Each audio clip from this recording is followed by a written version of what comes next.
Alright guys, a late night stream. I actually did the video earlier, but for some reason the screen was like bright for some reason because I had the blinds open. But I'm here at 12 midnight, and we're going to talk about on Collider. Meg 2 swims toward impressive global box office debut.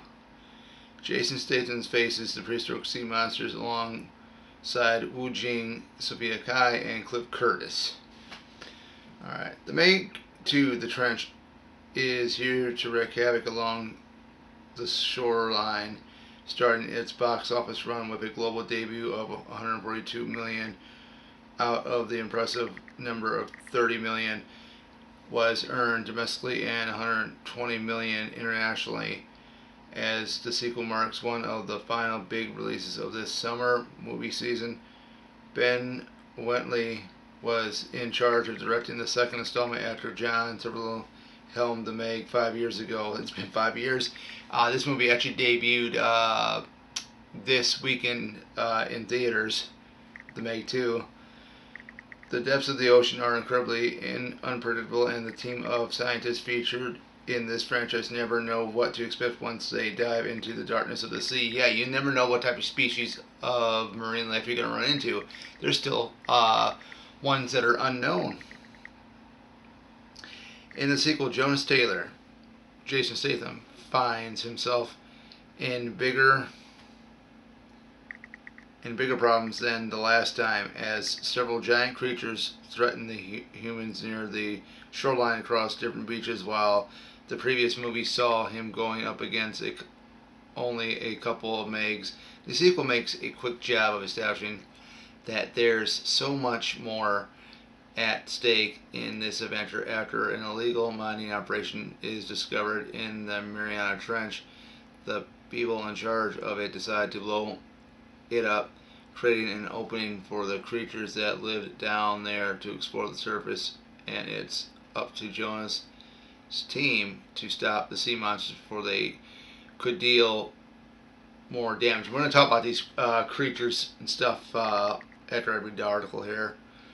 By comparison with the first movie, introduced audiences to this new universe where prehistoric giant creatures were still alive in the depths of the ocean. The Meg earned 45 million at the domestic box office during its debut. The numbers were surprising, as analysts didn't expect the movie to make such an impact among the general audience, but the marketing that heavily featured the giant shark in mundane situations quickly gained the viewers' interest, creating a success so satisfying for Warner Bros. That it led to a sequel. What's next for the Meg?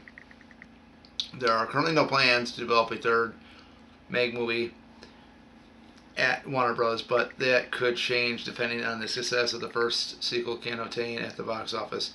The franchise is based on the novels written by Steve Allen. Considering that only 2 of the 8 books that were released have been adapted, there's plenty of material for the studio to work with. They decide to move forward. Foreign markets such as China, where it has already grossed 53.3 million, will be crucial to determine if a third installment can be produced or not, as the few next weeks become very important for the survival of the shark species that was previously thought to be extinct. Now, I do own the first one on Vudu. I don't get it on physical format. I'm planning on going to see this movie this weekend coming up. I know some I've heard that critics or reviewers online had said this movie isn't that great. Um, you know, I would always say go see this movie or any movie. Don't go ahead and listen to what the critics have to say. See it for yourself, and then you make the decision. Was it good or was it bad? I saw the first trailer for Meg 2, and I don't understand why we have a T-Rex the dinosaurs, the giant octopus, which what they're calling is a kraken in the film.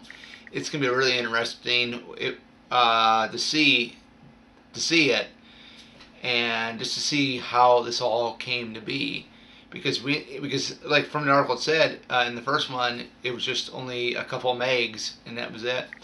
So you know, the thing that I'm really gonna be missing is Li Bingbing. She didn't return for this. There was speculation as to why. I know. I think it's Wu Jing who is the